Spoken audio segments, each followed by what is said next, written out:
So problem 3 says, a hawk flies in a horizontal arc of radius 12 meters at a constant speed of 4 meters per second.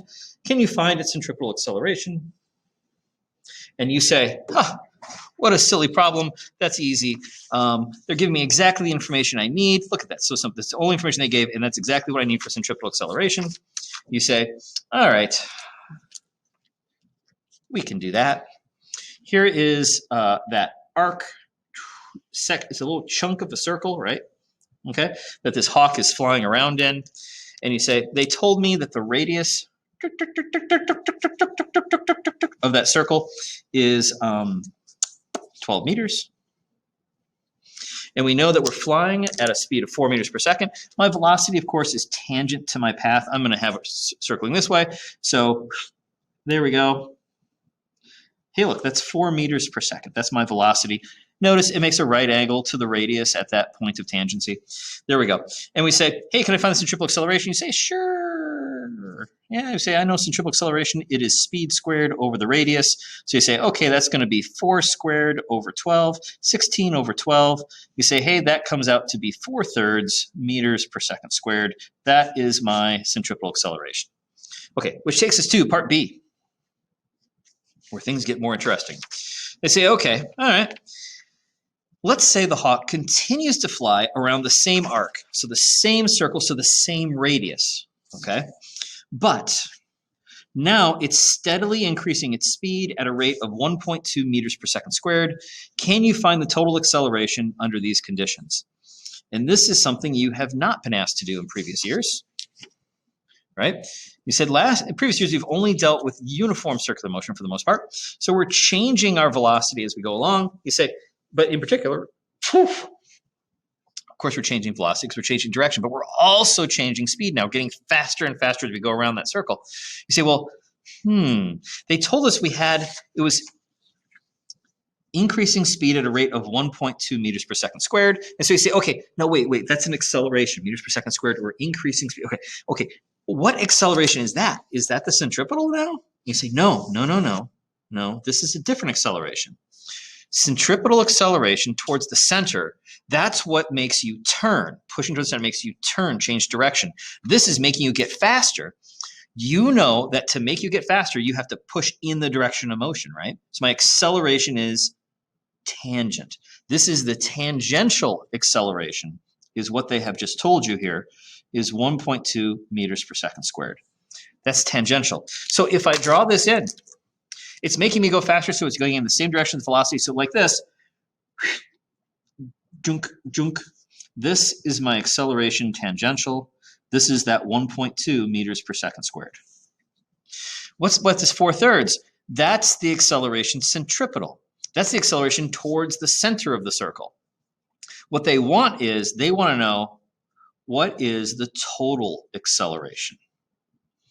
So to do that, I'm going to have to take the two acceleration vectors, the tangential and the radial, and I'm going to have to add those two acceleration vectors. Remember how to add vectors? Of course you know how to add vectors. You add them tip to tail, don't you? So this centripetal, I'm going to slide it over here, and I'm going to say, here's the tangential, here's the radial. What's the angle going to be between tangential and radial, by the way? 90 degrees between axes, right? This is that 4/3 meters per second squared. What's the total now? It's an arrow from the start to the end of the chain, right? I'm adding these two acceleration vectors. This is my centripetal. This is my tangential. So this is the total. So I'm going to get it. Oh, we're going to get it by Pythagorean theorem.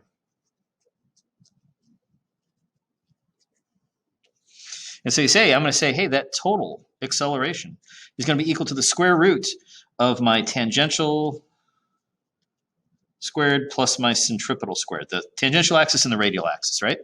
And so that means that my A total is going to be equal to the root of 1.2 squared plus 4/3 squared square root.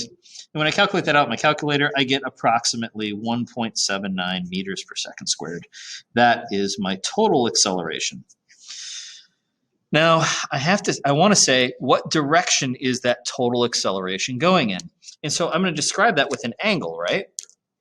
So I could talk about, so what angle do I want to use? Do I want to talk about the angle it makes with the radius? Do I want to talk about the angle it makes with the velocity? To be honest, I have not seen a question like this where they like describe that angle before. But what seems to work for me, that would seem to be something that would make sense to someone, is if I describe this angle here. So I'm going to talk about the angle between the direction this acceleration is and the direction of the path. I'm going to talk about what angle inward the acceleration, how the acceleration is directed this angle inward from the path. That's the way that I think makes the most sense to me to describe the angle. So I want to find an angle there on a right triangle. I'm going to use an inverse trig function. I'm going to say that that angle is the inverse tangent, because I'm going to use opposite over adjacent. Okay, so this over this. Inverse tan of 4/3 over 1.2. Okay, and I punch that in my calculator, and I say, inverse tan of quantity 4/3 over 1.2. My calculator says, hey, that's almost on the nose, almost 48 degrees. And so I'm going to say that my answer, my final answer, is going to be 1.7 degrees at 48 degrees inward from the path that it's following. Okay, and that is the way I'm going to describe it. All right. So again, this is something we wouldn't have done last year, dealing with having a tangential and a centripetal and a radial axis, right? And having to add to get the total acceleration. The other thing that I want to point out about this problem is if this hawk is going to continue flying around faster and faster and faster at this rate, will this total acceleration stay the same? Will it always be 48 degrees inward? And will it always be the size? And the answer is, sadly, no. Because if it's getting faster as it goes around, that's going to change the speed. So that would change the centripetal acceleration. The faster it goes, the harder you'd have to pull in to make it turn that quickly, right? And so every second, it's going to be making a bigger angle change every second. You know what I mean? The centripetal acceleration is going to get bigger and bigger. That'll change the length of this vector, right, that's going into the total. And so this angle is going to be changing, okay? As it goes faster and faster, the centripetal part's going to be changing. And so you say, hey, this angle is going to be getting fatter and fatter and fatter. It's going to need more and more inward force. And so bigger inward, if that inward acceleration gets bigger, the faster you go, the quicker you're changing direction. It's going to change that. So you get it. So the point is that this value is just the value at this snapshot in time. Right now, when its speed happens to be 4 meters per second, that's what that inward acceleration is, or that total acceleration is. And that's what the inward is. As it gets faster, this is going to change, so it's going to change the total. Okay, that's it. That's what I wanted to point out. That's it for problem 3.